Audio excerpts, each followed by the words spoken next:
para sahabatnya sekalian hingga akhir zaman. Oke, sebelumnya Ibu presensi dulu ya. Siapa yang tidak hadir hari ini? Dinda, Ibu. Oke. Dinda Hadir. Yuli Hadir. Ahsani. Oke, selain kita semuanya hadir ya.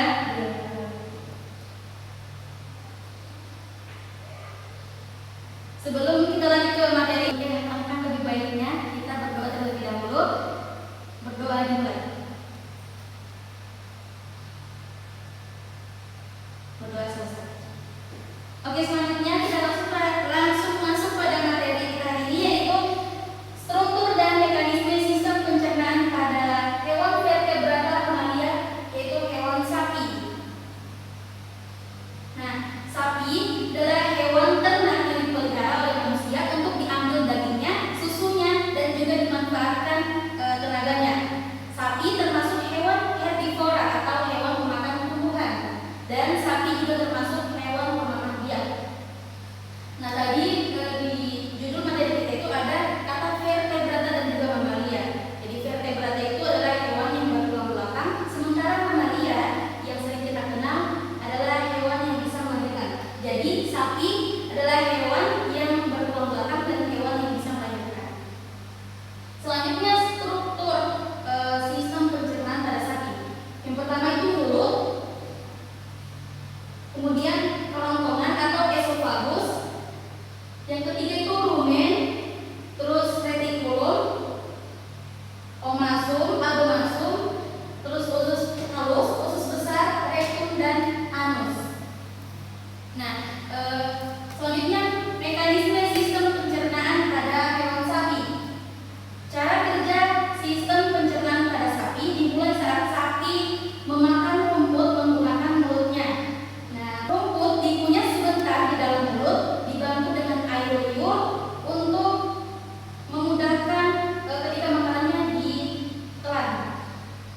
Setelah makanan ditelan, akan melewati kerongkongan menuju rumen dan retikulum. Di bagian ini, makanan disimpan sementara dan mulai dicerna oleh bakteri dan juga mikroorganisme untuk membantu penguraian serat rumput. Nah, makanan yang masih kasar akan dimakan kembali ke dalam mulut untuk dikunyah lagi agar lebih halus. Setelah makanan lebih halus, ditelan kembali melewati kerongkongan, rumen, dan retikulum menuju omasum. Di omasum itu fungsinya makanan itu dihaluskan lagi dan sebagian airnya diserap. Setelah dari omasum masuk ke abomasum. Nah, di dalam abomasum makanan akan dicerna dengan asam lambung dan enzim. Hasil pencernaan kemudian masuk ke usus halus. Fungsi usus halus yaitu menyerap zat-zat makanan yang diperlukan tubuh hewan tersebut. Setelah dari usus halus, sisa makanan yang tidak diperlukan masuk ke usus besar. Di dalam usus besar, airnya masih diserap. Nah, setelah dari usus besar, terakhir, sisa makanan disimpan sementara di rektum sebelum dikeluarkan melalui anus sebagai feses.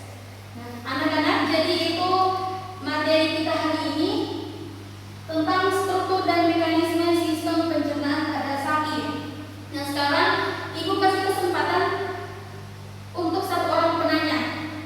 Mungkin ada yang ingin ditanyakan terkait materi kita hari ini. Ya, silakan Asani. Saya bertanya, Ibu, mengapa sapi disebut sebagai hewan pemakan biak? Ya, kenapa sapi disebut sebagai hewan pemakan biak? Jadi alasannya itu karena sapi mengunyah makanannya sebanyak 2 kali. Karena supaya makanannya itu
yang kita dapat